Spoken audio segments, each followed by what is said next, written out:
Okay, hello everybody. This is Barbara, the hippie homesteader wannabe, and I'm in the front yard, my house here in town, and I have my new Barebones Hori Hori here in a basket. This is the Hori Hori. And I'm out here. I'm going to try to dig up some Echinacea roots. It's early November, and we've had our first frost. Couple of pretty good freezes, and this mint has kind of come back. It's a gorgeous day today. Anyway, we're going to see what these roots look like on this. You can tell this is the, ouch. Alrighty. If we can get this out. You know what? This is on a tripod. Let me stand this up. Okay, I guess I'm running. I don't know. I may have missed that other part. A bit challenged for trying to be a YouTuber, you know it. This one is still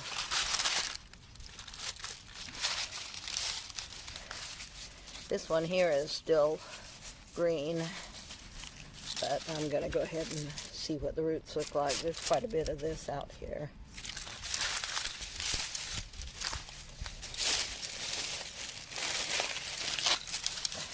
My son, he's not quite a son-in-law, daughter's boyfriend. Anyway, he came out here and cut some trees that were growing, weed-type trees that we didn't want. And he had read that you could, if you didn't want to use like a weed killer on them, you could spray, put black paint. It was latex paint was recommended, but I had a can of black spray paint, so we used that, and they haven't come back, so that may be a good tip, to spray the stumps with, I don't know for sure what that is. So anyway, this is for sure roots of Echinacea.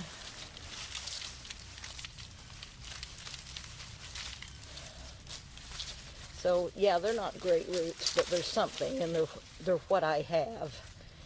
And I would rather try to make medicines from what I have than just do without. And there's something special about it, I think, when you do it yourself. Okay, we're in the backyard now. There's, I don't know, I can't see what you can see, so anyway, you might have seen a glimpse of Lightning, our dog. And anyway, this is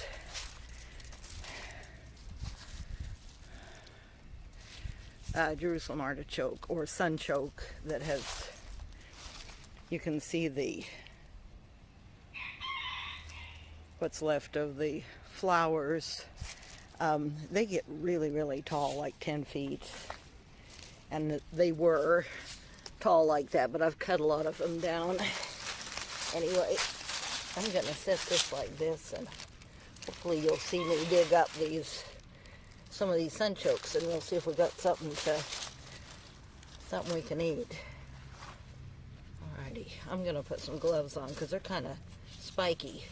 Oh, and another cool thing out here is that we actually have had some pumpkins. I've got a couple of green pumpkins I took into the house. And hoping that I can figure out ways to use them. Let's see. Hopefully you can see what I'm doing here.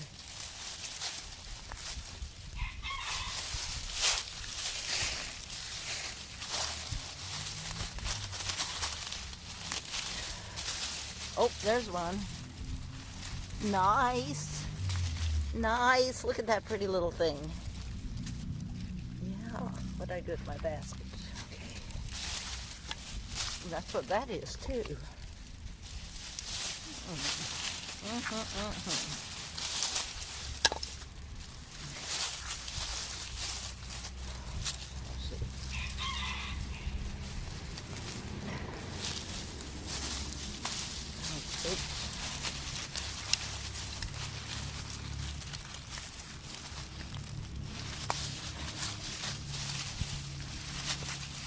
There's one. A little piece.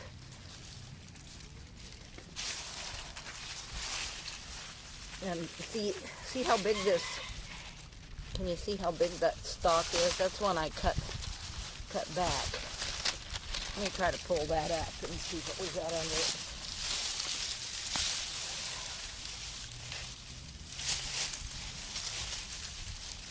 Yeah.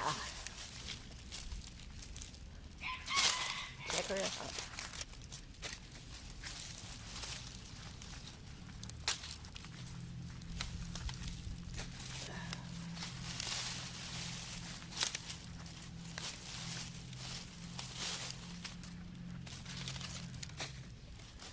Yeah, I had potatoes out here too, but the sunchokes kind of took over everything.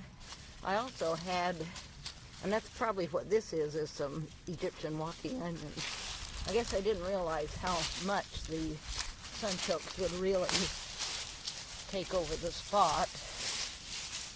So I sort of lost some stuff in the process, or at least got less out of it, I guess you'd say.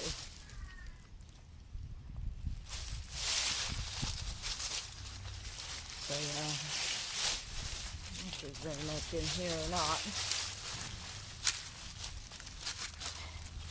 Kind of gives you the idea though. Pretty cool. And I think they say these are best to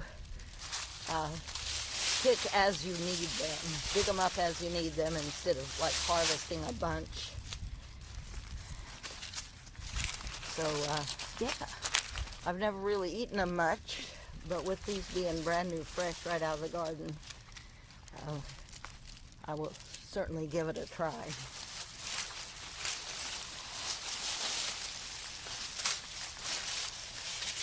Cool, cool, cool.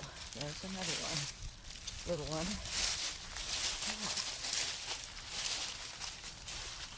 Good, good, good.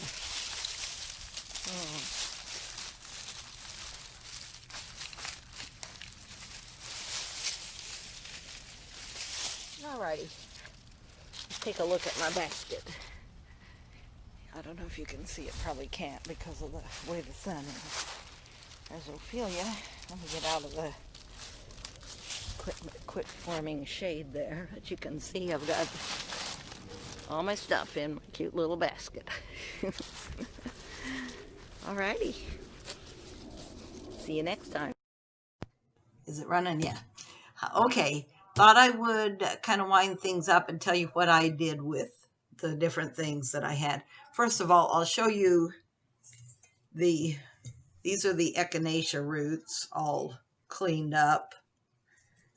Besides some, I did use some and make some decoction of root because I kind of hate to admit it, but there's a little bit more. So it's all...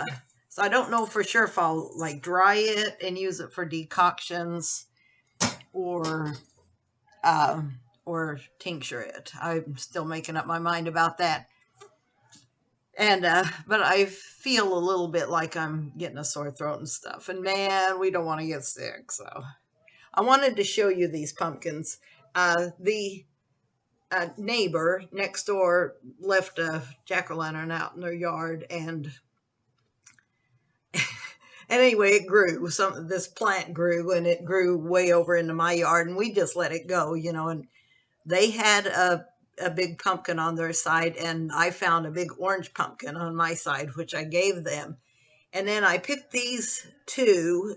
This one was as green as this one, when I first picked it. It's been sitting in this room that's kind of warm. And anyway, look how orange it's getting. So they're underripe, and I don't know if they'll go ahead and ripen, but I'm looking for like ways that people in more primitive, would you say, or like so-called third world countries, how they might eat an underripe pumpkin. And so I'm coming up with some ideas how, if they're not orange, from what I've read, if you cut into a green pumpkin, there's a good chance it'll already be orange on the inside, and it might not be quite as flavorful as if it was completely ripe, but you can go ahead and use it like you would a ripe pumpkin, like make a pie or pumpkin bread or something like that with it. So there was that. Oh, and I wanted to tell you that I found a recipe for the Jerusalem artichokes, or sunchokes is a better, but I'll tell you, I know why they're called artichokes is because they actually, when you cook them up, to me, they really smelled like if you steam an artichoke and, you know, you're pulling the little petals off and scraping them in your mouth, and that wonderful smell and taste and sensation they give you. The Jerusalem artichoke kind of has that flavor and that smell. And anyway, I cooked them like I probably had about a pound of them, and I washed them really good and chopped them up kind of in maybe 1/2 inch dice, and boiled them or simmered them in a can of evaporated milk with a couple of bay leaves and about a teaspoon of salt. And that probably simmered for maybe 20 minutes, 15 or 20 minutes, till they were tender. And then I pulled the bay leaves out and stuck the immersion blender in to make it like a pureed, real thick soup. And it was very, very delicious. Very good tasting. They do say that it can cause gas and that you should go easy on them. So I didn't eat a huge amount, but hopefully we'll see how it works out. But I was really pleased with the little bit of harvest I got so far, because there are a lot more out there. And so anyway, I just kind of wanted to wind it up and add this, and sure hope everything's going well for you all. And hopefully I'll have more news soon, because I got a big project going. So anyway, see you later.